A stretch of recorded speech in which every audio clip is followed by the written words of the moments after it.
What's that? Jonathan just kind of offhand kind of said he hit as hard as Ruben. Do you agree with that? I don't know about that. Ruben's a freak of an athlete. I tried to hit as hard as him, but if I do that, I might break my body in half.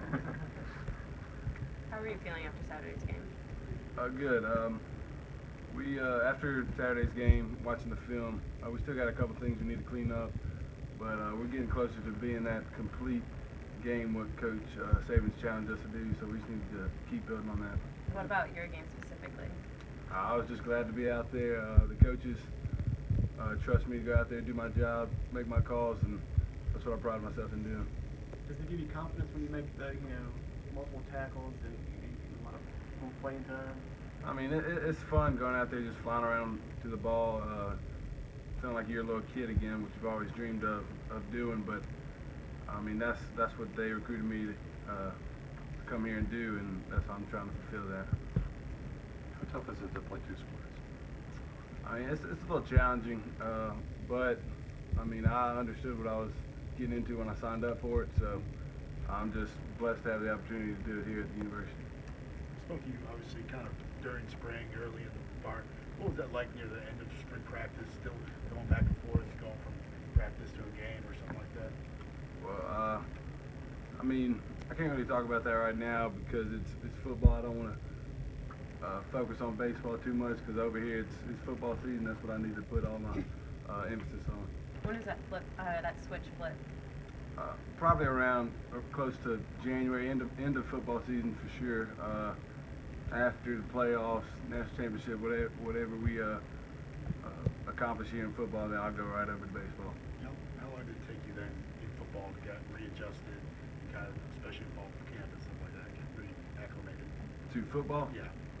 Not long. I mean, once you're in here for a couple seasons, you understand the process, and it takes maybe a day, get your body get going, then get your mind right, and it's not that hard to get back into football. It's a tear on your body because that's just Alabama football. That's what they're going to do to you. But like I said, it's not that bad. You dealt with some nagging injuries in the preseason. How was it like kind of overcoming some of those? Well, I mean, I had a couple nicks and dings here and there, but with the help of the training staff, they really helped me out. I've been staying in there a lot, getting the best things I can so I can be able to play on Saturdays, go throughout practice and do my job. Kind of carry over that baseball eye paint, though. What can you kind of tell us behind that? Well, growing up, my dad said, if you look good, you play good, so that's a little bit of a thing. I like to carry, just get a little bit of eye black, and I mean, I'm not the biggest guy, so I gotta improve on my intimidation factor, so I put a little bit of eye black on to help with that. Do you see some scared looks on the other side of the line? Say what? Do you see any nervous looks when you're coming at them on the other side of the line? I don't know about that. I highly doubt they're going to be that scared of me coming at them, but who knows? What do you think's the most intimidating player on your team? On our team? Yeah. When I would have to say Ruben or John Allen. When they get fired up, they get going. They get a look in their eye that you know they're ready to play, and somebody's about to get hit. They might not see you as intimidating at first, but maybe after 5, 6 tackles, you start seeing it a little bit. I don't really pay attention to that because I think I'm more focused on trying to get the call and trying to get everybody else lined up. But hopefully that's what, when I'm playing, that's what people think of. But I don't really pay attention to that as well. Just key on them, my keys, and play call. I think on your signing day you said you wanted to play with Corey Reamer when you came here. Have you accomplished that goal so far? Still in the process of that, so I don't even know. I'm just trying to be the best player that I can be and help out this team any way I can. That first hit back after baseball, what's that always feel like? Feels good. I mean, you're a little nervous, but once you get it out of your system, you're ready to go, ready to rock and roll. Since you have baseball also, there's not really an off season. What's it like handling that you can't have one period of time to decompress?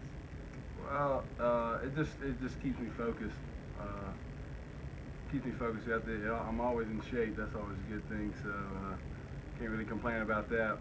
But like I said, I mean, baseball, I'm excited for baseball to be around here, but right now it's football season. That's what I got to focus on. Couple more.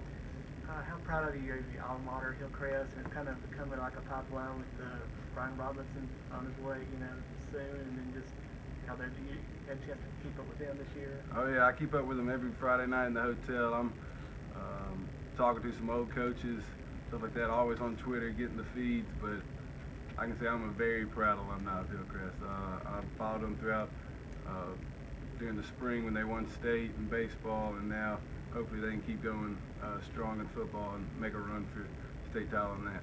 As a local player, do you kind of, does homecoming mean anything extra to you, and do you have any homecoming memories?